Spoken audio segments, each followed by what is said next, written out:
Der Busfahrer auf meiner For You-Page, der übernimmt alles. Kommt der 4x1 Gruß.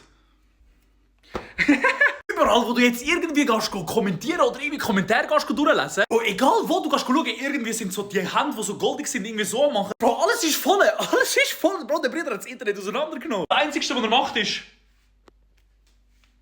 Ich meine, es ist ein krasses Gefühl, ganz ehrlich, mal, wenn dich ein anderer Autofahrer grüßt. Ich glaube, vor allem TÜV-Fahrer machen das ja untereinander. Danke übrigens an alle TÜV-Fahrer, die bei mir, wenn ich an denen vorbeifahre, mich immer warnen, wenn die Polizei kommt, es geht irgendwie so oder irgendwie so. Also nur liebe alle TÜV-Fahrer, ich liebe euch.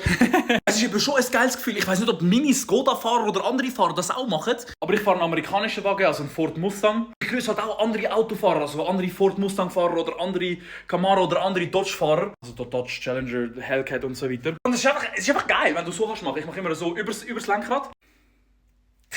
Wenn es der andere noch zurück macht, du bist das Feeling, das ist anders. Also ich verstehe